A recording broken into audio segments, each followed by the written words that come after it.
Mark chapter 5. The healing of the Gerasene demoniac. They came to the other side of the sea, to the territory of the Gerasenes. When he got out of the boat, at once a man from the tombs, who had an unclean spirit, met him. The man had been dwelling among the tombs, and no one could restrain him any longer, even with a chain. In fact, he had frequently been bound with shackles and chains. But the chains had been pulled apart by him, and the shackles smashed, and no one was strong enough to subdue him. Night and day among the tombs and on the hillsides he was always crying out, and bruising himself with stones. Catching sight of Jesus from a distance, he ran up and prostrated himself before him, crying out in a loud voice, "What have you to do with me, Jesus, Son of the Most High God? I adjure you by God, do not torment me." He had been saying to him, "Unclean spirit, come out of the man." He asked him, "What is your name?" He replied, "Legion is my name. There are many of us." And he pleaded earnestly with him, not to drive them away from that territory.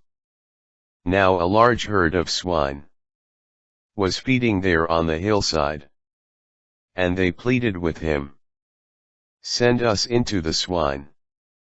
Let us enter them." And he let them. And the unclean spirits came out, and entered the swine. The herd of about 2,000 rushed down a steep bank into the sea, where they were drowned. The swineherds ran away and reported the incident in the town and throughout the countryside, and people came out to see what had happened.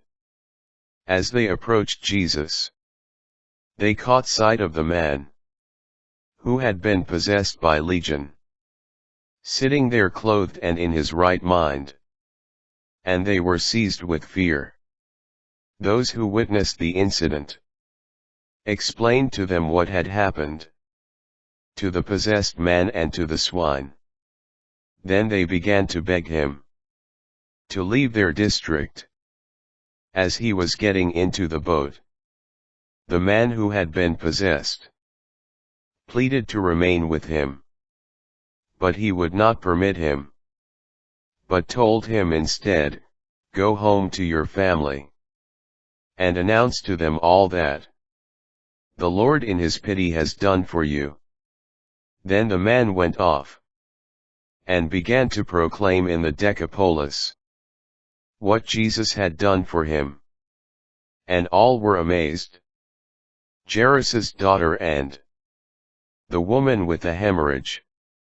When Jesus had crossed again in the boat to the other side, a large crowd gathered around him, and he stayed close to the sea.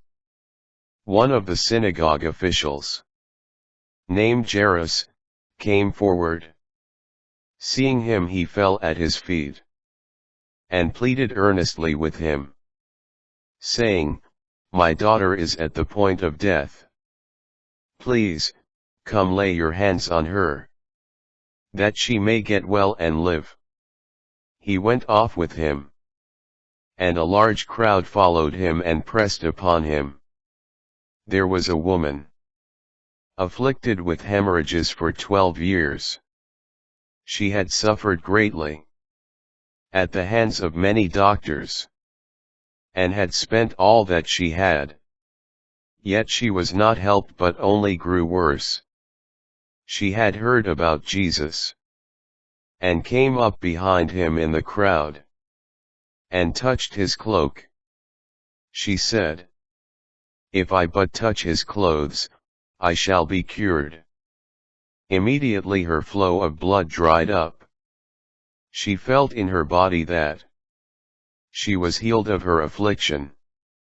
Jesus, aware at once that power had gone out from him, turned around in the crowd and asked, "Who has touched my clothes?"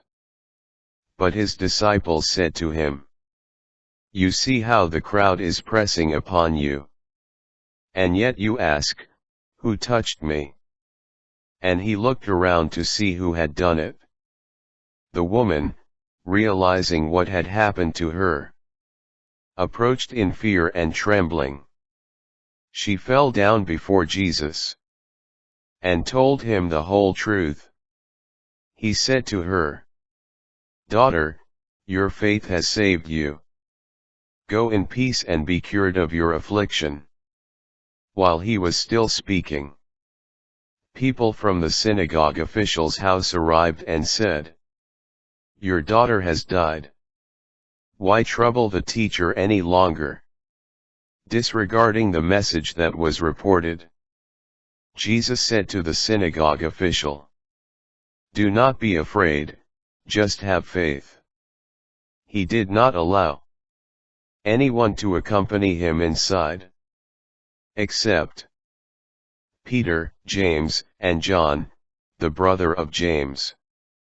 When they arrived at the house of the synagogue official, he caught sight of a commotion, people weeping and wailing loudly. So he went in and said to them, "Why this commotion and weeping? The child is not dead but asleep." And they ridiculed him. Then he put them all out. He took along the child's father and mother, and those who were with him, and entered the room where the child was. He took the child by the hand, and said to her, "Talitha koum," which means, "Little girl, I say to you, arise." The girl, a child of 12, arose immediately and walked around. At that they were utterly astounded. He gave strict orders that no one should know this and said that she should be given something to eat.